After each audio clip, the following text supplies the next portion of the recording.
I stood in front of the mirror, adjusting my silk blouse for the 100th time, wondering how my fairy tale wedding had morphed into this suffocating nightmare in just 6 months.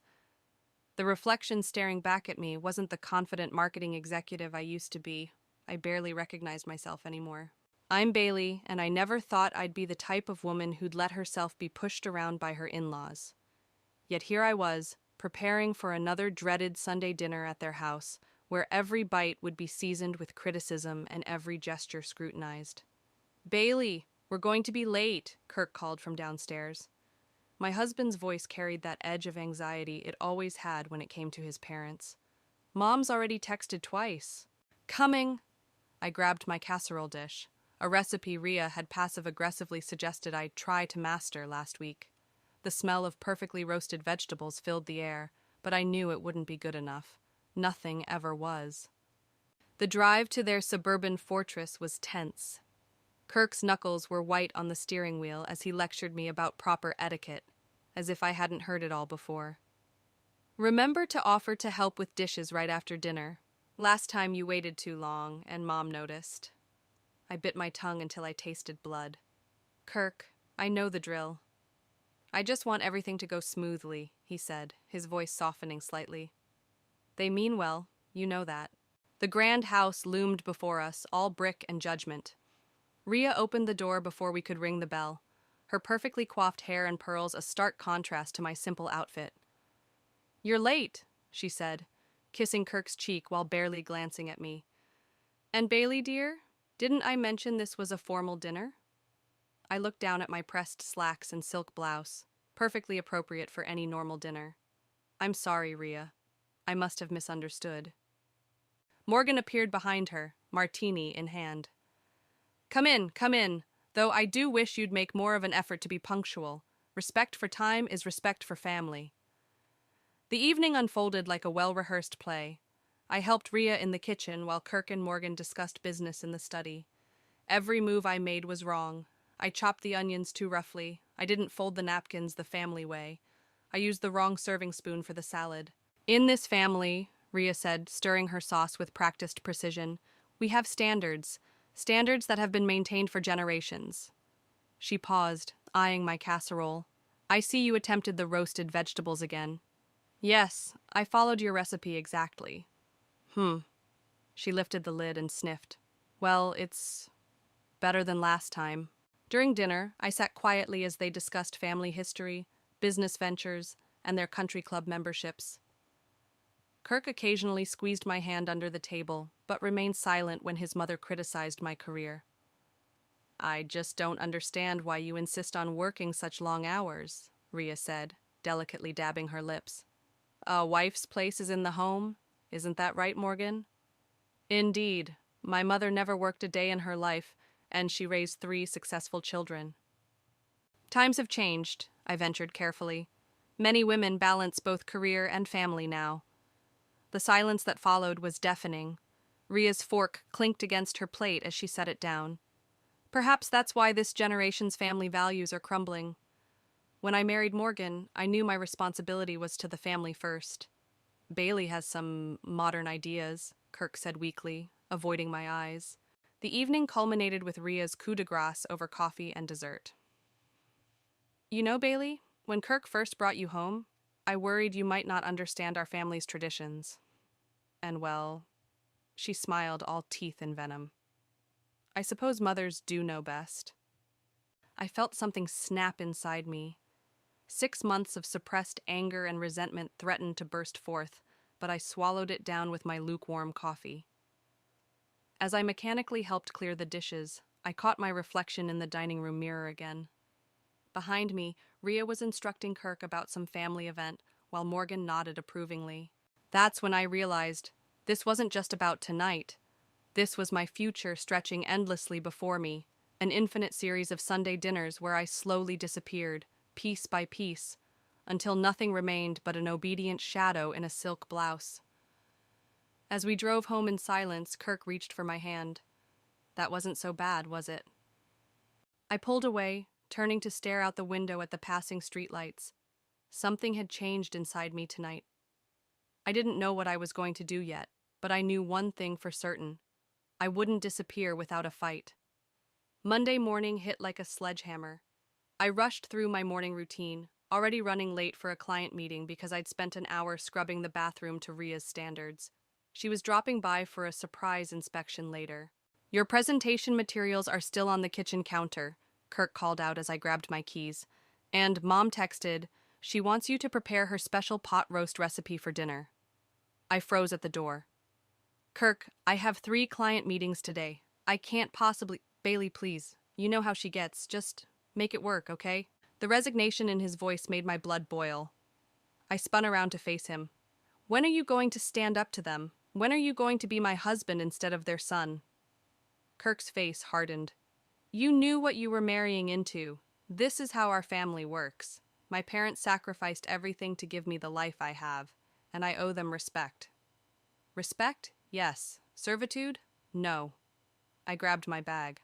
"I'm late for work." At the office, my friend Delaney caught me stress-eating a muffin at my desk. "Rough weekend with the in-laws from hell?" "You have no idea." I showed her the growing list of texts from Ria about dinner preparations. She's basically turned me into her personal chef and housekeeper.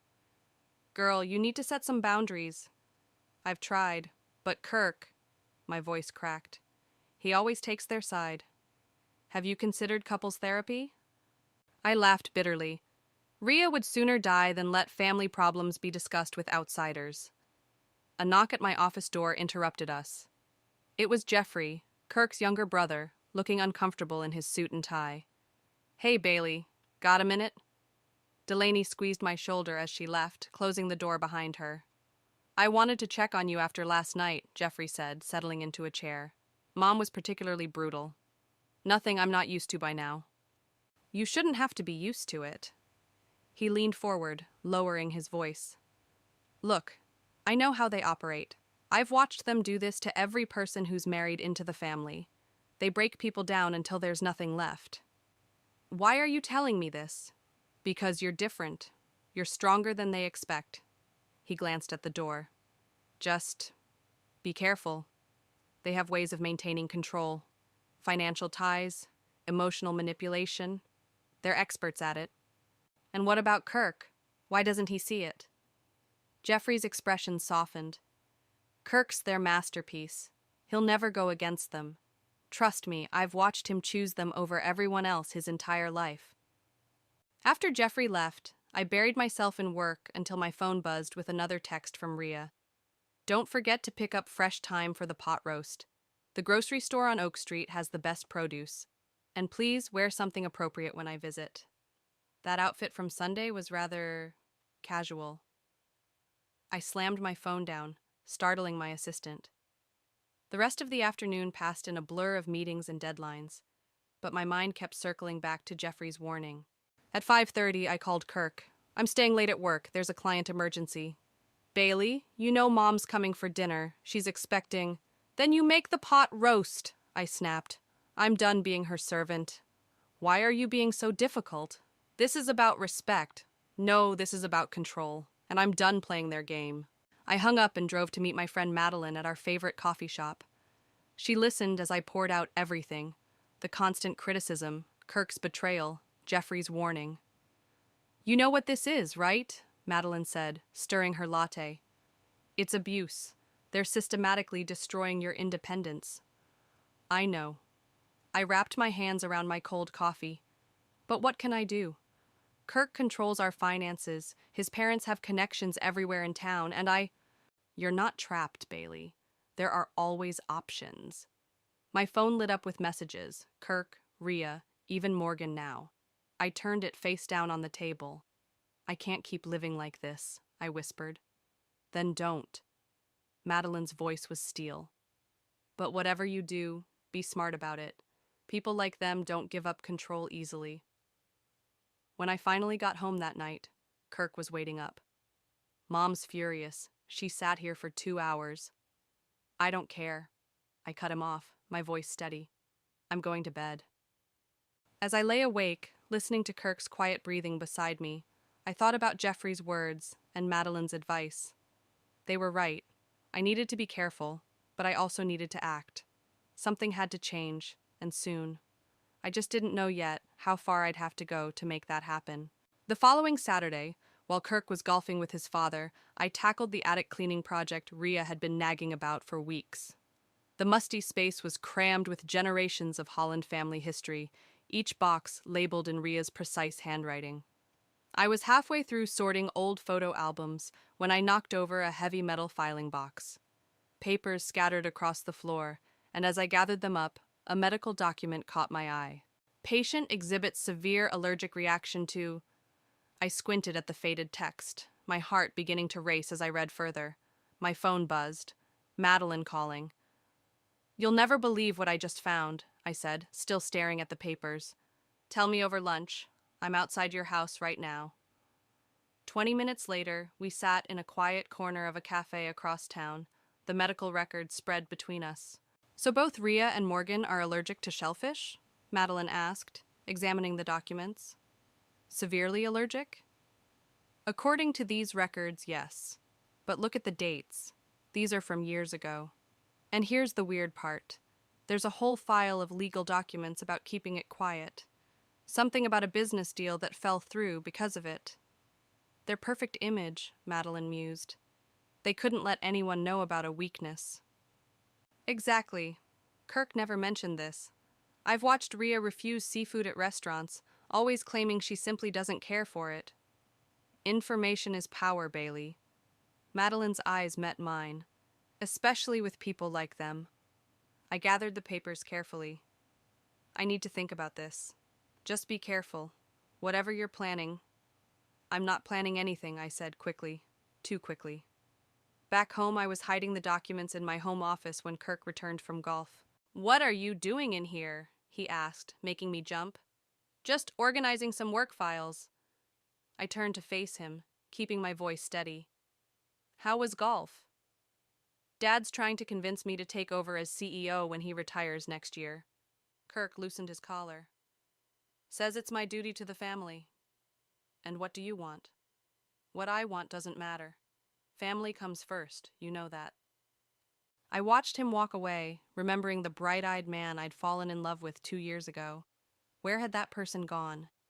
My phone buzzed with a text from Jeffrey. "Need to talk. Important. Coffee tomorrow?" We met early Sunday morning at a small cafe downtown, far from his parents' usual haunts. "They're planning something," Jeffrey said without preamble. "I overheard Mom and Dad talking about putting you in your place, once and for all." "What does that mean?" "They want Kirk to make you quit your job. They're going to pressure him to get you pregnant, trap you in their world completely." He leaned forward. "They've done it before, to our cousin's wife. She had a breakdown and left town." My hands shook as I set down my coffee. "Kirk wouldn't he? You've seen how he is with them." I thought about the medical records hidden in my office. What if someone had information about them? Something they wanted to keep secret? Jeffrey's eyes narrowed. "Be careful, Bailey. They destroy people who threaten them. They're already destroying me." Back home, I pulled out the medical records again, spreading them across my desk. My marketing brain kicked in, analyzing angles, possibilities, consequences. My phone lit up with Rhea's name. "Dinner at our house tonight. Wear something appropriate this time." I was about to decline when another text came through. "We need to discuss your role in this family." A plan started forming in my mind. I texted back, "Of course, I'll bring dessert." That afternoon, I met Delaney for a quick coffee break at work. "You seem different today," she observed, "more focused." "I found something," I said quietly. "Something that might give me leverage." "Against the in-laws?" She lowered her voice. "What kind of leverage?" "The kind that could change everything." I hesitated. "But I need your help. You used to work in medical administration, right?" "Bailey." Her expression grew serious. "Whatever you're thinking of doing, make sure you can live with the consequences." I thought about Kirk's submission to his parents, Jeffrey's warning, the years of manipulation ahead of me if I did nothing. "The consequences of doing nothing would be worse," I said firmly. As I drove home that evening, my mind was racing with possibilities. The medical records felt like a loaded gun in my bag. Dangerous, but powerful. I just had to decide if I was willing to pull the trigger. The confrontation with Kirk happened on a rainy Tuesday evening. I'd just finished a call with Delaney about the medical records when he stormed into the kitchen, waving his phone. "Mom's crying," he said, his voice shaking. "She says you've been ignoring her calls about the charity gala planning." I set down my coffee mug carefully. "I've been working, Kirk. I have a career, remember?" "This is important to them. The gala is our family's biggest social event of the year." "Their family," I corrected, "not ours." Kirk's face reddened. "That's exactly the attitude they warned me about. Mom says you're trying to drive a wedge between us." "Between us?" I laughed bitterly. "There already is a wedge. It's called your parents. Don't talk about them like that." He slammed his hand on the counter. "They've given us everything." "Given us?" I stood up. "They've taken everything from me. My independence, my self-respect, my husband." "That's enough." Kirk's voice rose to a shout. "Mom was right. You need to quit your job and focus on your real responsibilities." The room went silent. I stared at him, feeling something final snap inside me. "What did you just say?" "We've discussed it," he continued, quieter now. "Dad's offering you a position managing the family's charitable foundation. Part-time, of course. That way, you can focus on starting our family." My phone buzzed. Delaney texting about what she'd found in the medical records. I ignored it. "You discussed my career with your parents?" My voice was ice. "You planned my entire future without even talking to me?" "They know what's best for us." "No." I grabbed my keys. "They know what's best for them." I drove through the rain to Delaney's apartment, my hands shaking on the steering wheel. She opened the door before I could knock. "You look like hell," she said, pulling me inside. "They want me to quit my job." I collapsed onto her couch. "They're trying to trap me completely." Delaney sat beside me, opening her laptop. "Then you need to see what I found. Those medical records? They're just the beginning." She pulled up financial documents, legal papers, old news articles. Their shellfish allergy isn't just a medical condition. It's tied to a massive insurance fraud case from 15 years ago. They claimed Morgan had a severe reaction at a business dinner, sued the restaurant for millions. "But the records show they knew about the allergy years before that," I said, leaning closer. "Exactly. And that restaurant? It went bankrupt. The owner lost everything." My phone kept buzzing. Kirk, Rhea, even Morgan now. I turned it off. "There's more," Delaney continued. "I found similar patterns. They've used their condition to manipulate situations, destroy competitors, control narratives. It's all about power. Just like what they're doing to me." "Bailey." Delaney closed her laptop. "What are you thinking?"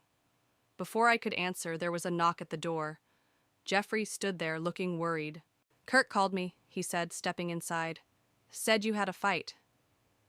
"They want me to quit my job." Jeffrey nodded grimly. "I figured this was coming. Mom's been planning it for weeks." "I found something," I said suddenly. "About your parents, about their allergies." His eyes widened as I explained. When I finished, he was silent for a long moment. "The restaurant they sued," he said finally. "The owner was my first girlfriend's father. After they destroyed him, they made sure I never saw her again." "Will you help me?" I asked. "Help you what?" "Take back control. Make them understand they can't keep doing this to people." Jeffrey ran a hand through his hair. "What exactly are you planning?" Delaney spoke up. "Something that could backfire spectacularly if we're not careful." My phone buzzed again when I turned it back on. A text from Rhea. "Family dinner this Sunday. Non-negotiable. We need to discuss your recent behavior."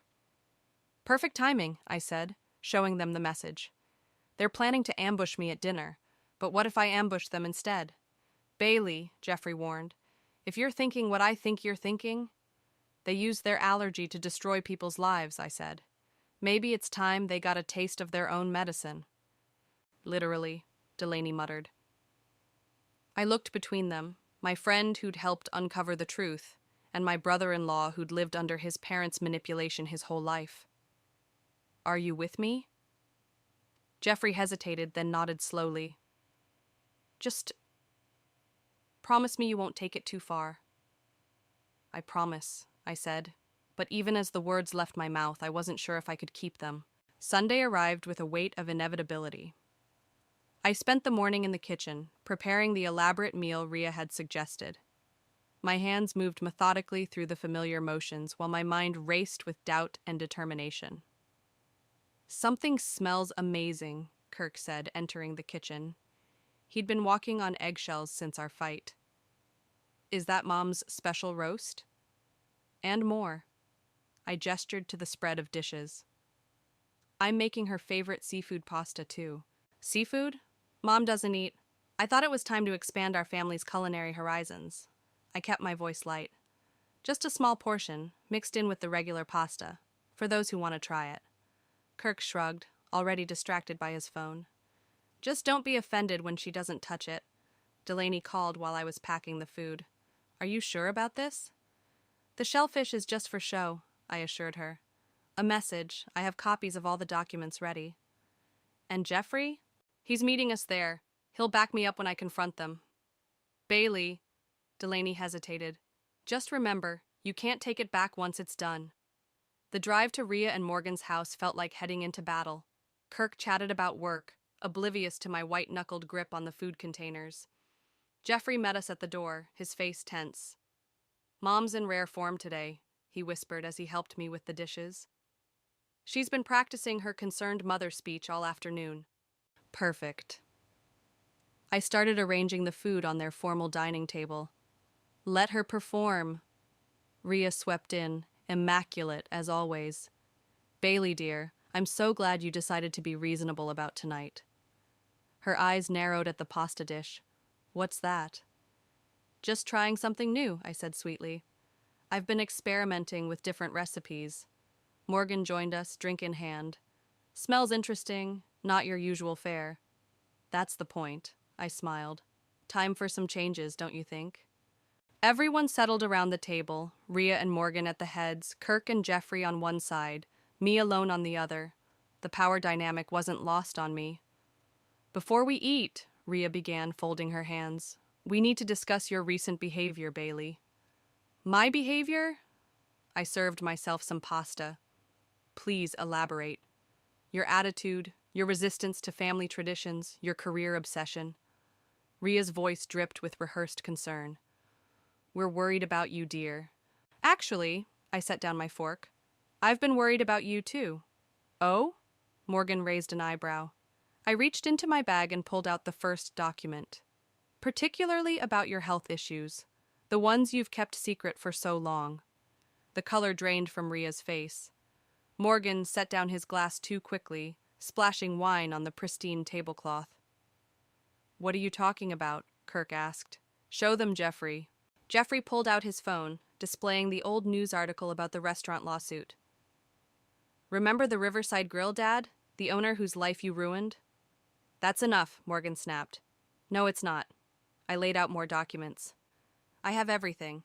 The insurance fraud, the lawsuits, the pattern of destroying people's lives using your secret condition as a weapon." "Bailey," Kirk started. "What are you doing?" "Showing you who your parents really are." I pushed the seafood pasta toward Rhea. "Would you like some, Mother? Or should we discuss how you've used your shellfish allergy to manipulate and destroy people for years?" The silence was deafening. Rhea's hands trembled as she stared at the documents. Morgan's face had turned an alarming shade of red. "You ungrateful little," he began. "Careful," I cut him off. "The documents are already with my lawyer. One word from me, and everything goes public." "You're bluffing," Rhea whispered. "Try me." I stood up. "I'm done being your puppet, done watching you control and manipulate everyone around you. This ends now." "Kirk," Morgan turned to his son, "control your wife." But Kirk was staring at the restaurant article, his face ashen. "Is this true? Did you really destroy that family just to win a lawsuit?" "We did what was necessary," Rhea said stiffly, "for the family." "The family?" Jeffrey laughed bitterly. "You mean for your power, your control." I gathered my things, my heart pounding but my voice steady. "Here's what's going to happen.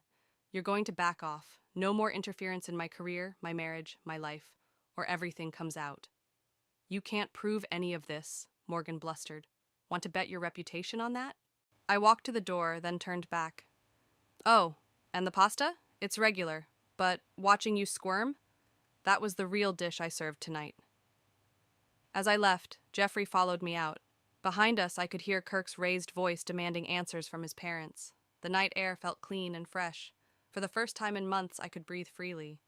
But this was just the beginning. The next morning, my phone exploded with notifications. Missed calls from Kirk, who hadn't come home last night. Texts from Jeffrey warning me that his parents were on the warpath. And one voicemail from Morgan that made my blood run cold. You have no idea what you've started, his voice growled. We built this family's reputation over generations. We won't let some outsider destroy it. I played the message for Madeline over breakfast at her place. Sounds like a threat, she said, pushing her coffee aside. Maybe we should call the police. And tell them what? That my in-laws are mad I exposed their secret allergy? I shook my head.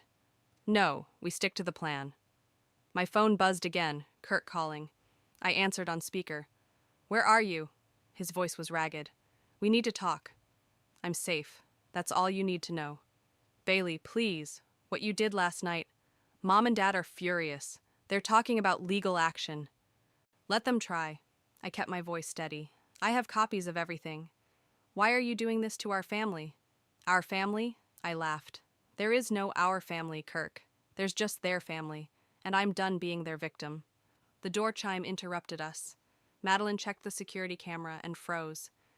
It's your in-laws, she whispered. All of them. I ended the call with Kirk. Through the window, I could see Rhea, Morgan, and Kirk standing at Madeline's front door. Jeffrey was there too, hanging back with an apologetic look. Back door, Madeline mouthed, pointing to her kitchen. But before I could move, Morgan's voice boomed through the door. We know you're in there, Bailey. We just want to talk. Like civilized people, Rhea added, her voice sickly sweet. I took a deep breath and opened the door. They filed in, an invasion force in expensive clothes. Civilized? I said. Like how you civilized that restaurant owner, or all the others you've destroyed? Those were business decisions, Morgan said smoothly. Speaking of business, we have a proposition for you. Rhea pulled out a checkbook. Name your price. We can make this all go away. You think you can buy me off? Everyone has a price, Morgan said. And we're willing to be very generous. Kirk stepped forward. Bailey, please. They're offering us a fresh start. We could move to the West Coast branch, away from all this. Us? I stared at him. You're still taking their side? I'm trying to save our marriage. Our marriage was over the moment you chose them over me. The words hurt, but they felt true. I don't want your money. I want justice. Morgan's facade cracked. Justice? You want to destroy everything we've built because we hurt your feelings? No, I pulled out my phone. I want to expose you because of this. I played a video Jeffrey had sent me last night. Security footage from the restaurant they'd sued, showing Rhea and Morgan calmly eating shellfish just weeks before their tragic accident. Where did you get that? Rhea whispered. The owner's daughter kept everything, Jeffrey said quietly. She gave it to me last night. You helped her? Kirk turned on his brother. Your own family? This isn't family, Jeffrey shot back. This is toxic control dressed up as tradition. Morgan stepped toward me, but Madeline moved between us. I have a security system and cameras everywhere, she warned. Don't try anything stupid. You're making a mistake, Rhea said, her voice trembling. We can make your life very difficult. More difficult than you already have? I held up my phone. One click and this goes to every news outlet in the state. Your choice. The room crackled with tension. Kirk looked lost, Jeffrey determined, Madeline ready for anything. But it was the fear in Rhea and Morgan's eyes that told me I'd won. What do you want? Morgan finally asked. Complete independence. No interference in my life or career. And you're going to quietly pay back every person you've destroyed with your little allergy scam. That's blackmail, Rhea hissed. No, that's karma. They left one by one, first Morgan and Rhea, then Jeffrey with a quiet, I'm proud of you. Kirk lingered at the door. Is this really how you want to end things? He asked. I thought about the bright-eyed man I'd married, now replaced by this stranger who couldn't see past his parents' manipulation. You ended things long ago, I said softly. You just didn't tell me. After he left, Madeline hugged me tight. Are you okay? No, I admitted. But I will be. My phone buzzed with a text from Jeffrey. They're already calling their lawyer. This isn't over. I smiled grimly. Good, I texted back. Because neither am I. The law office was cold and sterile, matching the expressions of everyone around the conference table. Rhea and Morgan sat rigidly on one side with their attorney, while Kirk slouched beside them, avoiding my eyes. Jeffrey had chosen to sit next to me and my lawyer, making his allegiance clear. Let's begin, Morgan's attorney said, spreading documents across the table. My clients are willing to be generous, despite the circumstances. My lawyer, Sandra, a sharp-eyed woman Delaney had recommended, smiled thinly. Before we discuss terms, I'd like to present some additional evidence. She opened her laptop, pulling up financial records. We've traced a pattern of insurance fraud spanning 2 decades. The shellfish allergy was just the tip of the iceberg. Morgan's face reddened. This is absurd. Is it? Sandra turned the screen. Here's proof of 6 different insurance claims, all following the same pattern. And here are the families whose businesses were destroyed in the process. That's confidential information, their lawyer sputtered. Was confidential, Jeffrey corrected, until I gave access to Bailey's team. Kirk's head snapped up. You did what? Someone had to stop them, Jeffrey said quietly. How many lives have they ruined, Kirk? How many people have they destroyed for their precious family reputation? Rhea's perfectly manicured nails dug into the table. Everything we did was for this family, for your future. No, I cut in. Everything you did was for control, and now you've lost it. Sandra laid out our terms. Full financial restitution to all the families they'd harmed, a public admission of the fraud, and complete separation from my life and career. This is blackmail, Morgan growled. This is justice, I replied. Sign the papers, or everything goes public. Your choice. Kirk, Rhea turned to her son. Are you going to let her destroy everything we've built? Kirk finally met my eyes, and I saw something break in his expression. Did you really fake all those allergic reactions? Just to win lawsuits? We did what was necessary, Morgan said stiffly. Was it necessary to destroy that restaurant owner? Kirk's voice rose. To drive him to bankruptcy? His daughter was my first love, did you know that? We were protecting you from an unsuitable match, Rhea sniffed. Like you protected me from Bailey? Kirk stood up suddenly. I can't do this anymore. I won't. The room fell silent. Kirk walked around the table to stand beside me. I'll sign whatever divorce papers you want, he said softly. I'm sorry it took me so long to see the truth. Kirk! Rhea's voice cracked. Don't you dare! Enough, Mom. Kirk's voice was firm. It's over. Sign their papers. Morgan's lawyer reviewed the documents, whispering urgently to his clients. Finally, Morgan reached for the pen.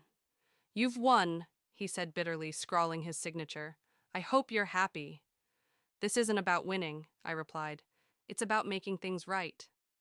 As Rhea signed, her hand trembling, Jeffrey pulled out his phone. I've already contacted the first family you destroyed. They're eager to hear your apology.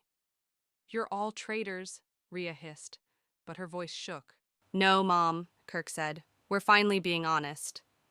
After the papers were signed, we filed out of the office. In the hallway, Kirk touched my arm. I know it's too late for us, he said, but thank you for showing me the truth. I nodded, unable to speak. Jeffrey hugged me tightly. You did it, he whispered. You actually did it.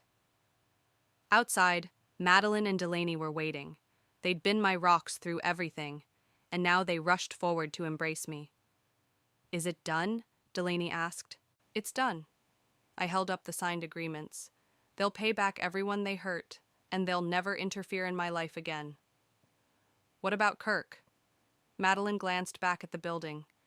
He finally chose the truth, I said. It's a start. My phone buzzed with a text from the restaurant owner's daughter. Thank you for bringing this to light. Dad can finally have peace. As we walked to our cars, I heard Ria's voice behind me. You'll regret this, all of you.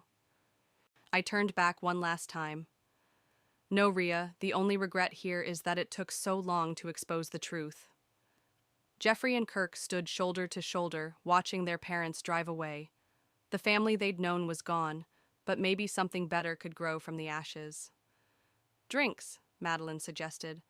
I think we all need one. Yes, I said, feeling lighter than I had in months. But first, I need to make a few calls. There are some families who deserve to hear the good news. The setting sun painted the sky in shades of hope, and for the first time in forever, I felt truly free. The doorbell rang as I was packing the last of Kirk's things into boxes. Jeffrey stood on the porch, holding up a bottle of wine. Thought you might need this, he said, stepping inside. Just got word from the lawyer. Mom and Dad made their first restitution payment to the restaurant family. How are they taking it? About as well as you'd expect. He helped me seal a box. They've basically locked themselves in their house. The country club crowd isn't exactly welcoming since the truth came out. My phone buzzed. A text from Kirk. Signed the divorce papers. They're filed. Thank you for waking me up. You okay? Jeffrey asked, noticing my expression. Yeah, just... I showed him the text. It's strange. I thought this would feel more like an ending. Maybe it's a beginning. He opened the wine. Did you see the local news? They're running a story about Mom and Dad's charitable donations to all the families they hurt. Charitable donations? I laughed. Is that what they're calling court-ordered restitution now? The doorbell rang again. This time it was Madeline and Delaney carrying takeout. We come bearing comfort food, Madeline announced. And news, Delaney added. Remember that promotion I mentioned? The position's yours if you want it. No family connections needed, just your talent. I hugged them both. I can't believe how much has changed in just a few weeks. Speaking of change, Jeffrey said, I got an interesting call today. Remember Kirk's old girlfriend, the restaurant owner's daughter? She's moving back to town. Really? I handed out wine glasses. How's that going? We're having coffee next week. He blushed slightly. Just to catch up. The doorbell rang a third time. My heart stopped when I saw Ria through the peephole. What do you want? I asked through the door. To talk, alone. I looked at my friends, who all nodded encouragingly. We've got your back, Delaney whispered. I opened the door. Ria looked smaller somehow, her designer outfit slightly wrinkled, her perfect makeup showing cracks. May I come in? I stepped aside, letting her enter. She flinched slightly, seeing everyone there. I'll be brief, she said, her voice lacking its usual authority. I've been thinking about everything. That must be new for you, Jeffrey muttered. I deserve that. She twisted her hands together. I deserve all of it. The shame, the social isolation, the looks at church. Her voice cracked. Morgan's business partners are deserting him. Our reputation is ruined, and it's all our own fault. Yes, I said simply, it is. I don't expect forgiveness, but I needed to tell you. She took a deep breath. You were right, about everything. We became monsters, convinced we were protecting our family while we were actually destroying it. The room was silent. Even Jeffrey looked stunned. Kirk is happier now, she continued. I see it when he visits. He's dating again, speaking his mind. And Jeffrey... She looked at her younger son. You're finally free to be yourself. Mom, Jeffrey started. No, let me finish. Bailey, you did what I never had the courage to do. You broke the cycle. And while I hate you for exposing us... She smiled sadly. I'm also grateful. She turned to leave, then paused. The restaurant owner. We're meeting with him tomorrow. A real apology this time. No lawyers, no scripts, just the truth. After she left, we all sat in stunned silence. Well, Madeline finally said, that was unexpected. Do you believe her? Delaney asked. I thought about it. I believe she's starting to understand, That's something. Jeffrey raised his glass. To breaking cycles. To truth, Madeline added. To freedom, I said, clinking my glass with theirs. Later that night, after everyone had left, I stood in my kitchen. My kitchen, not Kirk's, not his family's, and felt the quiet settling around me. My phone lit up with a text from the restaurant owner's daughter. Dad's sleeping peacefully for the first time in years. Thank you. I smiled, thinking about all the lives that had been touched by this battle, the families finding justice, Kirk finding his voice, Jeffrey finding love, Rhea finding humility, and me. I was finding myself again. The doorbell rang one last time. It was Kirk, picking up his boxes. Need help? I asked. No, I've got it. He paused. I heard Mom came by. She did. People can surprise you. Yeah, he smiled slightly. They really can. As I watched him load the last box into his car, I felt no regret, no sadness, just peace. Sometimes the happiest endings aren't about winning or losing, but about finding the courage to stand up for what's right. And sometimes that's enough.